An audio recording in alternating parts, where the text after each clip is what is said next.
Boa tarde, sexto ano. E aí, meus garotos, como é que vocês estão? Tudo bem com vocês? Tudo tranquilo? Vamos dar prosseguimento a mais uma nossa videoaula de geografia, onde a gente vai entrar num capítulo novo. E esse capítulo novo vai falar sobre o planeta Terra e as características desse planeta Terra, né? E aí, a partir disso, é importante que vocês, se puderem, já marquem aí na apostila de vocês, que aqui começa conteúdo de P2. Porque até a aula passada a gente estava vendo exclusivamente conteúdos de P1. Hoje a gente vai começar a ver conteúdo de P2. Vocês já estão com a matéria fechada aí para realizar a prova virtual de vocês de P1. E aí qualquer dúvida, qualquer questão, vocês podem estar me perguntando por e-mail. Beleza? Então esse novo capítulo, que vai falar sobre as características da Terra, ele vai chegar, num primeiro momento, a falar num panorama geral do nosso planeta, mostrando a sua posição com relação aos astros, com relação ao universo, com relação ao espaço sideral, e posteriormente a gente vai estar discutindo coisas referentes à parte interior da Terra. Beleza? Então vamos começar a ver essas características gerais do nosso planeta. Primeira coisa importante que a gente tem que levar em consideração ao nosso planeta Terra é que ele é o terceiro em ordem de afastamento do Sol, tá? Então aí numa escala nós estaríamos aqui na terceira posição com relação ao astro-rei, com relação ao Sol. Porém, ele é o quinto em tamanho. Existem outros planetas aí que apresentam uma dimensão, um tamanho maior que a Terra, como Júpiter, como Saturno, beleza? Então, são países aí que, em termos de tamanho, são maiores que o nosso planeta. Ok? Outra coisa importante que vocês têm que entender com relação ao planeta Terra é que ele pode realizar dois tipos de movimentos distintos. Na verdade, o nosso planeta pode realizar mais de dois tipos de movimentos, como de nutação, por exemplo. Porém, a gente tem que entender e analisar os dois principais movimentos que o nosso planeta faz. E o primeiro deles, que eu vou apresentar para vocês, é o que a gente chama de movimento de rotação do planeta Terra. Tá? O que vem a ser esse movimento de rotação? É um movimento no qual a Terra gira em torno do seu próprio eixo. Né? A gente sabe que a Terra tem um eixo de inclinação de 23 graus e 27 minutos, porém, ela realiza um movimento ao longo do seu próprio eixo. E esse movimento, ele vai durar em média aí 24 horas, tá? Então, conforme a Terra se movimenta através do seu eixo de rotação, isso que vai determinar o que a gente chama de dias e noites. Por que isso vai acontecer? Porque em determinados locais, onde a incidência de raios solares está penetrando naquele momento, é sinal que essa porção aqui do planeta é dia. Em contrapartida, essa parte aqui no qual o Sol não bate, o Sol não incide, tá ok? A gente vai chamar de noite. Então, esse movimento de rotação, ele vai ser responsável por delimitar as 24 horas do dia. No momento que o Sol está batendo em determinada parte do planeta, a gente vai chamar de dia. Em outros momentos que a Terra não está batendo outras partes do planeta, a gente vai chamar de noite. Beleza? Outro movimento importante que a Terra vai realizar é o que a gente chama de movimento de translação. O movimento de translação é o movimento que a Terra realiza em torno do Sol. Esse tipo de movimento que a Terra realiza em torno do Sol, ele pode estar durando aí, em média, 365 dias aproximadamente. Por que eu estou falando em média? Né? Porque a gente sabe que a Terra, muitas vezes, leva até mais um pouco que isso. Né? Muitas vezes isso pode chegar a 366 dias, e aí a gente vai ter que incluir em fevereiro mais um dia, o que a gente chama de ano bissexto. Beleza? Esse movimento, então, que a Terra realiza em torno do Sol, a gente vai chamar de movimento de translação. O movimento de translação, ele vai acontecer paralelamente ao movimento de rotação, tá? Ele vai durar 365 dias, ele vai ser responsável, esses 365 dias divididos, né, pelos 12 meses do ano, tá ok? Então, ele vai ser responsável aí, esse movimento vai durar em torno aí de um ano. Tá ok? E analisando isso, se a gente parar para pensar, o movimento de translação, ele também vai determinar as estações do ano, né? Verão, outono, primavera e inverno, tá? Como ele dura 365 dias, a gente vai ter essa delimitação das estações do ano através aí do movimento de translação. Tá? E o movimento de translação e as estações do ano, elas vão ser responsáveis por dois fenômenos que acontecem, não só no hemisfério norte, como também no hemisfério sul. É o que a gente vai chamar de solstícios e equinócios. E como é que isso se explica? Vamos aqui analisar o texto. Conforme a posição da Terra, durante o movimento de translação, a duração do dia e da noite é diferenciada, ocorrendo momentos em que essa duração é igual e momentos em que o dia é mais longo, ou vice-versa. O momento em que o dia e a noite têm a mesma duração é denominado de equinócio. O momento em que o dia ou a noite é mais longo é denominado de solstício.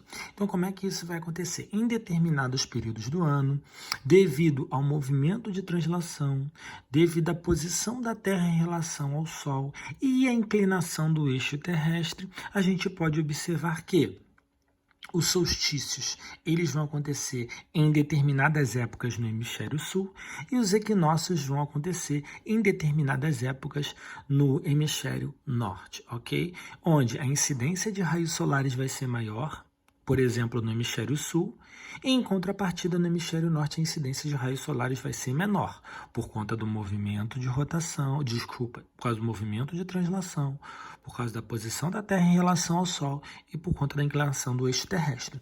Então, dependendo, você vai ter uma maior incidência de raios solares no hemisfério sul, por exemplo, sinal que ali está acontecendo o verão. Uma menor incidência de raios solares no hemisfério norte quer dizer que o inverno está presente ali. Então, conforme essas variações, você vai ter a presença das estações do ano nos diferentes hemisférios. Tranquilo isso, meu povo? Show de bola! Agora, outro tópico importante, aí ele fala dos solstícios, né? E aí os solstícios eles vão acontecer também quando um hemisfério estiver no verão, o outro vai estar no inverno. Quando um estiver no inverno, o outro vai estar no verão. E os solstícios e equinócios vão se equiparar a essas questões. Outra coisa importante que ele fala aí com relação a esse capítulo são as noções de localização e orientação. Então, vamos lá. Quando a gente fala de localização e orientação, a gente vai ter aí linhas importantes, né, para ajudar a gente a entender como é que funciona essas questões aí referentes à localização. Então, por exemplo, as linhas mestras de localização, a gente vai chamá-las de linha do Equador, Trópico de Capricórnio, Trópico de Câncer e Meridiano de Greenwich, né? Essas linhas que vocês já conhecem, que a gente já viu algumas vezes, mas que nunca a gente as utilizou para trabalhar com noções de localização e orientação. Então vamos lá, como é que vai funcionar isso? Como é que elas vão ser importantes aí para esse processo? Quando a gente trabalha com coordenadas geográficas, a gente está falando em achar determinados pontos dentro da superfície terrestre. E como é que a gente acha esses determinados pontos dentro da superfície terrestre? Quando eu tenho as minhas linhas de latitude, que são as minhas linhas horizontais, somadas com as minhas linhas de longitude, que são minhas linhas verticais. Quando eu tenho cruzamento dessas duas linhas, eu tenho um ponto específico. Eu crio um ponto específico, e esse ponto específico a gente vai chamar de coordenadas geográficas. Se a gente parar para analisar aqui, por exemplo, esses dois globos terrestres que tem aqui na apostila de vocês, vocês têm as linhas mestras de latitude, que são essas linhas deitadas, e vocês têm as linhas mestras de longitudes, que são essas linhas verticais, em pés. As linhas mestras das latitudes, elas são demarcadas pelo que a gente chama de paralelos. Os paralelos, eles vão partir da linha do Equador, que é o meu marco zero, em direção aos polos, não só ao polo norte, como também ao polo sul, atingindo um ângulo máximo de 90 graus. Em contrapartida, né, os meus meridianos, eles vão ser responsáveis pelas, o quê? se aqui eu falo paralelos, aqui eu vou falar os meridianos. Meu meridiano central é o meridiano de Greenwich, tá? Ele vai ser meu marco zero. E aí eu vou ter uma série de antimeridianos, que a gente chama, indo em direção a leste, e uma série de antimeridianos indo em direção a oeste. Beleza, gente? Tranquilo isso? Olha só, analisando isso daí, né? Quando a gente trabalha com latitudes, paralelos, linhas horizontais, eu estou trabalhando com, de acordo com meus pontos cardeais, norte e sul. Toda vez que eu trabalho com os meus meridianos, com o que eu vou chamar aí, né, de longitude, eu trabalho com outros pontos cardeais, leste e oeste. Latitude norte e sul, longitude leste e oeste. Toda vez que eu cruzo essas duas linhas, eu acho aí o que eu chamo de coordenada geográfica. Aqui, meu ângulo máximo pode atingir 90 graus, que é o ângulo de formação entre a linha do Equador e os polos. Aqui, o meu ângulo máximo pode atingir 180 graus, né? Que é esse o quê? Essa formação que se dá entre essas duas pontas aqui de leste a oeste. Tranquilo isso, gente? Show de bola. Ok? Então, toda vez que a gente trabalha com coordenadas geográficas, a gente tem que entender que a latitude através dos paralelos e a longitude através dos meridianos são importantes para eu achar determinado ponto dentro da superfície terrestre. Dito isso, se a gente parar para analisar aí, tá ok? É importante que a gente ache esses pontos, que a gente, né, se oriente na tentativa de localizar esses determinados pontos na superfície terrestre. Porém, antes da gente localizar esses pontos, o ideal é que os senhores saibam quais são os pontos cardeais, que dentro dessa questão espacial é muito importante. Então, por exemplo, se a gente parar para analisar aqui, nós temos o norte e o sul, que eu já havia falado para vocês, né, que é o responsável pelas latitudes. Eu tenho o leste e o oeste, que são responsáveis aí pelo que eu determino, né, de longitude, tá? Norte e sul, latitude, leste e oeste, longitude. E quando a gente cruza essas duas linhas, a gente acha uma coordenada geográfica, tá? 80 graus, 90 graus. Não se preocupem que posteriormente eu vou estar realizando exercícios com vocês referentes às coordenadas geográficas para que vocês possam entender melhor esse processo, tá bom? Além dos pontos cardeais, que são esses que eu acabei de falar para vocês, norte, sul, leste, oeste, existe o que a gente chama também de pontos colaterais, né? Os pontos colaterais nada mais são que o nordeste, o noroeste, o sudoeste e o sudeste, que seria o cruzamento, tá ok? Dos pontos cardeais. Então, por exemplo, norte com leste, nordeste, norte com oeste, noroeste, sul com oeste, sudoeste, sul com leste, sudeste. Beleza? E aí você tem até um desenho para ilustrar como esses pontos cardeais e colaterais, eles são importantes. Cada um deles tem os seus símbolos, que eu já falei para vocês, né? Não mostrei, não. O norte a gente pode usar o N, o sul o S, o leste o L e o O oeste, tá? Nordeste NE, Noroeste NO, SO representa aí o Sudoeste e SE o Sudeste. Tá? E aqui você tem até um desenho ilustrando uma criança, ok? E essa criança, através do seu posicionamento, tentando descobrir aí em que lugar nasce o Sol e em que lugar ele se põe. Beleza? Show de bola.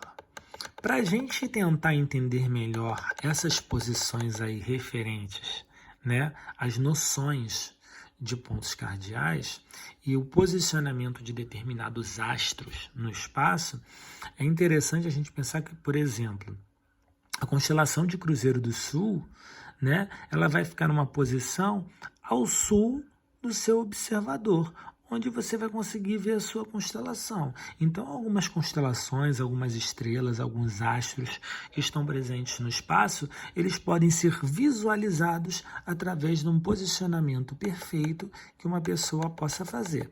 Além dessas posições, além dos astros, que por muito tempo ajudaram pessoas a se locomover, a se localizar na superfície terrestre, você também tem outros instrumentos, tá, que podem facilitar essa localização. E que outros instrumentos são esses? Se vocês forem aqui nessa página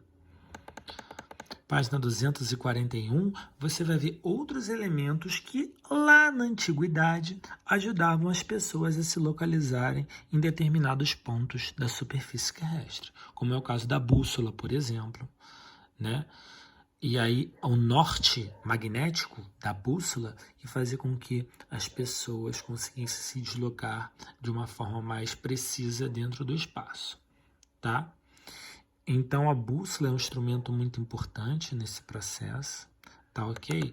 Mas que, com o passar do tempo, deu lugar para outros instrumentos mais especializados, outros instrumentos melhores na tentativa de você se localizar no espaço, como é o caso, por exemplo, do GPS. O GPS hoje apresenta um grau tecnológico tão avançado que ele, além de demarcar a posição correta, a localização correta no espaço, o GPS aí tem uma precisão tão importante, tão específica, que faz com que ele mostre até mesmo para a gente as coordenadas geográficas nas quais a pessoa tem que se deslocar para achar determinado ponto. Não é à toa, por exemplo, que pela ilustração aqui, a gente consegue visualizar, beleza? Em que lugar aqui dessa superfície a pessoa se encontra, e além disso, como os satélites são importantes dentro desse processo, como a imagem de satélite, através, né, desse sinal mandado do espaço, consegue aí fazer com que a gente se ache em determinado lugar da superfície. Beleza? Meu povo, olha só. Agora a gente começaria fuso horário, mas eu acho que vou deixar para a próxima aula, para a nossa quarta videoaula, para a gente começar a trabalhar aí questões referentes ao fuso horário, tá beleza? E o que eu vou fazer? O que eu vou pedir de vocês? Eu vou pedir para que vocês façam a leitura do Conexão, da página 237, levantem alguns pontos que vocês acham legais, se vocês quiserem me mandar por e-mail, podem mandar, tá bom? E realizem os exercícios da página 245, tá? E aí, o que eu vou fazer? Se ainda assim vocês tiverem dúvidas com relação a esses exercícios, vocês podem mandar um e-mail, ok? Thiago_Ferreira_87@hotmail.com, que eu posso estar tirando a dúvida dos senhores. Beleza, meu povo? Então, um beijo para vocês, até a nossa próxima videoaula e tamo junto.